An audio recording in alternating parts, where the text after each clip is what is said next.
Dhamtari deluxe TV ने ठाना है शहर की हकीकत से जनता को रूबरू कराना है।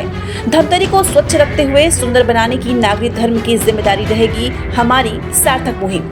पारदर्शीपूर्ण, जनहितकारी, भ्रष्टाचार से मुक्त प्रशासनिक व्यवस्था जनमानस को उपलब्ध कराने अपनी भागीदारी सुनिश्चित कराने धमतरी डीलक्स टीवी समाचार रहेगा सदैव प्रतिबद्ध। भ्रष्टाचारियों की, राज माफियाओं की साज वास्तविकता की प्रमाणित काज सुधीर गुप्ता के साथ धमतरी डीलक्स टीवी बनेगी बेधड़क, बुलंद, बेखौफ आवाज। छत्तीसगढ़ में कई महत्वपूर्ण मंदिर आता है। इसमें धमतरी के मंदिरों की मान्यता अत्यंत ज्यादा है। शहर के मध्य में विराजमान मां विंध्यवासिनी की, जो शहर की आराध्य देवी मां विंध्यवासिनी को माना गया है। कई अलौकिक चमत्कारों से माता ने अपने भक्तों पर कृपा बरसाया है। दरअसल माता को भक्तगण उस वक्त देखकर चौंक गए जब धमतरी के आराध्य देवी अचानक अपनी मूल रूप में दर्शन देने लगी। लगभग 35 साल बाद मां का चोला अचानक हट गया। अब वह लगभग मूल स्वरूप में है। दर्शन के लिए भक्तों की तांता मंदिर में उमड़ पड़ी है। भक्त अपने आप को सौभाग्यशाली मान रहे हैं कि 35 साल बाद माता अपने मूल रूप में दर्शन दे रही है।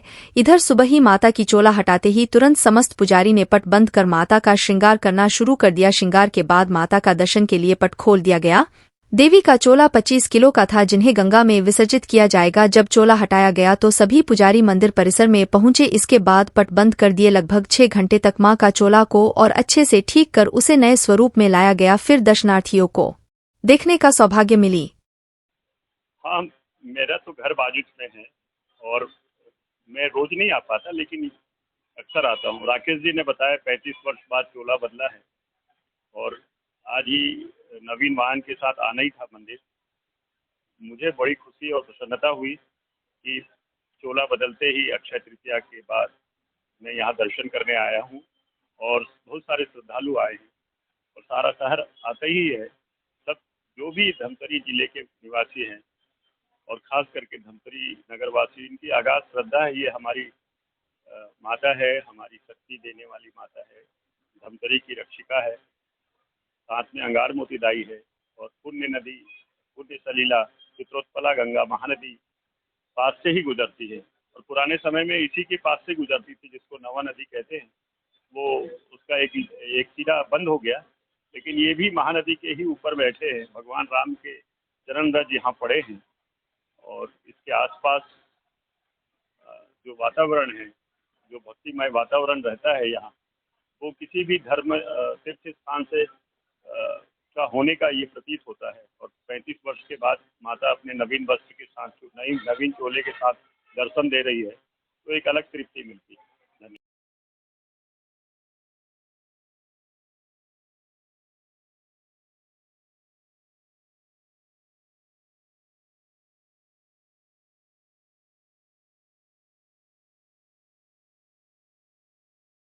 बताया जाता है बहुत ही पुराना मंदिर है, जहां लोग अपने कष्टों को लेकर माता के शरण में आता है।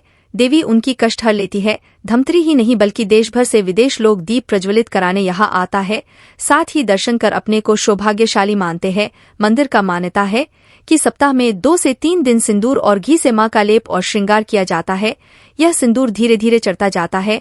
वहीं माता की उत्पत्ति के संबंध में मार्कंडेय पुराण देवी माहा में उल्लेख है कि मंदिर के संदर्भ में 2 जनश्रुति प्रचलित है। पहली जनश्रुति के अनुसार मूर्ति की उत्पत्ति धमतरी के गोड़ नरेश धुरुवा के काल की है और दूसरी है कि कांकेर नरेश के शासनकाल में उनके मांडलिक के समय की है। जहां देवी का मंदिर है वहां कभी घना जंगल था। जंगल भ्रमण के दौरान राजा के घोड़ों ने एक स्थान से आगे बढ़ना छोड़ दिया। खोजबीन करने पर राजा को एक छोटे पत्थर के दोनों तरफ जंगली बिल्लियां बैठी दिखाई दीं, जो अत्यंत डरावनी थीं।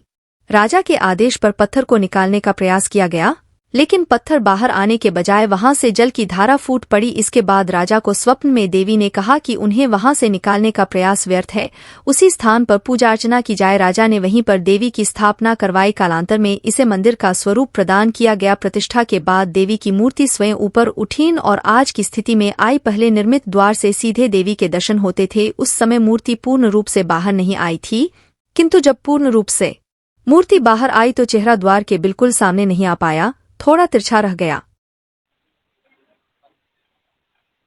माता का जो चूल्हा है ये बहुत महत्वपूर्ण विषय है।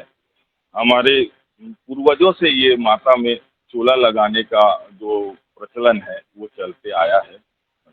हर वैसे तो हफ्ते में पूरे 7 दिन माता में चोला चढ़ाया जाता है, लेकिन गुरुवार को विशेष रूप से इनका चोला लगाया जाता है। ऐसे करते करते जो है माता में लेप, चोला का लेप जो है वो बढ़ते जाता है। तकरीबन 25 से 30 किलो इनकी वजन हो जाती है 30-35 वर्षों में। तो माता जो है चोला जो है आप त्याग देती है। थोड़ा से हमको भय जरूर लगता है, लेकिन हमारे जब से हम जन्म लिए हैं माँ के ही सेवा करते आए हैं, तो इसलिए हमें माता जो है हमें शक्ति देती है, हमें शक्ति देती है और हम माँ के सेवा में लगे रहते हैं। इसके पीछे का रहस्य तो ऐसे माना जाए कि समय के हिसाब से हर कार्य होता है। कोई भी समय जब पूर्ण होता है तो वो कार्य खत्म हो जाता है। अब नए सिरे से आज आप देख लीजिएगा, माता बिलाई माता जो काली माता स्वरूप है, बिलाई का मतलब होती है काली माँ स्वरूप। ये माता के चेहरा आज देखो बाल्यावस्था में दिख रहा है। भक्त जो है अभी माँ के प्रतिमा देख के बड़ा प्रफुल्ल और प्रसन्न हो रहे हैं और उन्हें देख के बड़ा ही आनंद और गौरव महसूस। रोजाना धमतरी जिले की छोटी बड़ी खबरें पाने के लिए धमतरी डीलक्स टीवी समाचार के साथ जुड़े रहें।